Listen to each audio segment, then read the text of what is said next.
Assalamualaikum warahmatullahi wabarakatuh.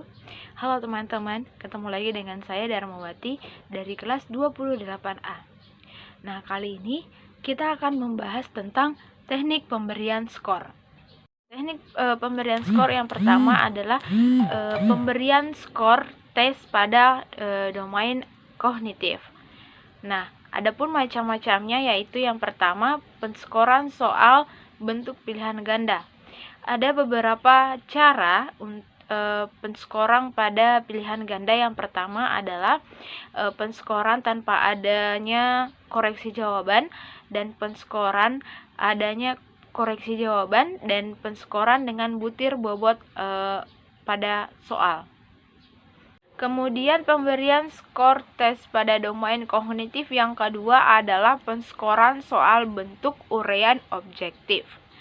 Pada bentuk soal uraian objektif, langkah-langkah mengerjakan dianggap sebagai kompetensi para peserta didik. Oleh sebab itu, sebagai pedoman penskoran dalam soal bentuk uraian objektif adalah bagaimana langkah-langkah mengerjakan dapat dimunculkan atau dikuasai oleh peserta didik dalam lembar jawabannya. Kemudian yang ketiga adalah penskoran soal bentuk non-objektif. Prinsip penskoran soal bentuk uraian non-objektif di sini adalah sama dengan bentuk uraian objektif yang menentukan indikator kompetensinya. Dan yang kedua, teknik pemberian skor yang kedua adalah pemberian skor tes pada domain efektif. Nah, domain efektif di sini menentukan keberhasilan para peserta didik. Paling tidak ada dua komponen yang harus dikuasai, yang penting diukur dalam domain efektif, yaitu sikap dan minat terhadap suatu pelajaran peserta didik. Kemudian teknik penskoran yang ketiga adalah pemberian skor tes pada domain psikomotor. Nah, itu pun juga terbagi. Yang pertama adalah penyusunan tes psikomotor. Nah, selanjutnya yang kita akan bahas adalah mengubah skor dengan penilaian acuan patokan.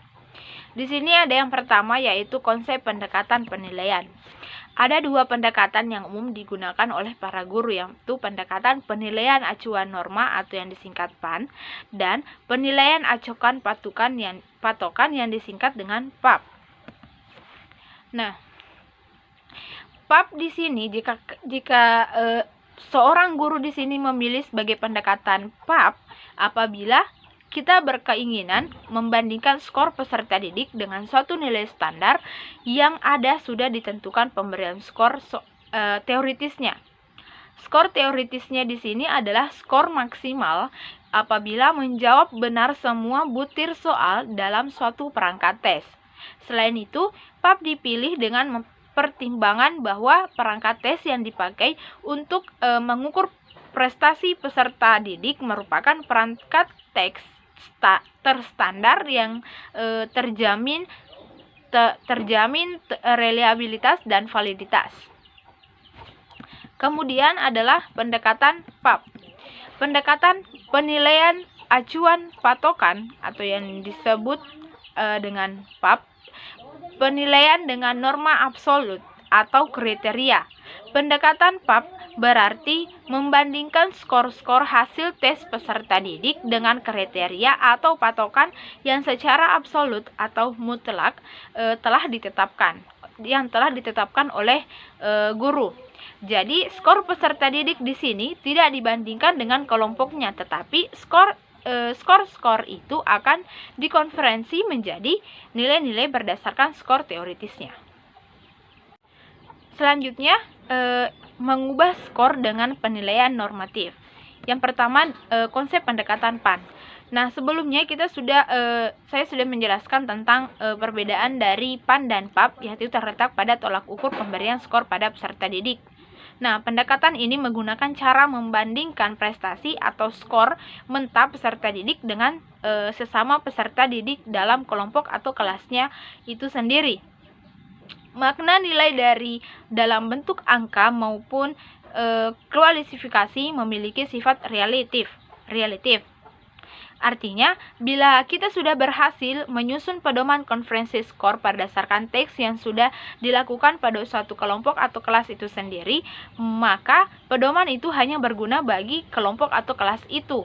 Dan kemungkinan besar pedoman itu tidak berguna bagi kelompok atau kelas lainnya, karena distribusi skor peserta tes itu sudah berbeda atau sudah lain.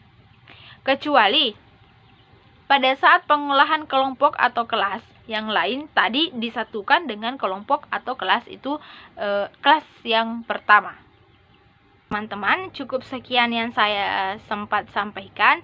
Semoga bermanfaat bagi kita semua. Lebih dan kurangnya mohon dimaafkan. Assalamualaikum warahmatullahi wabarakatuh.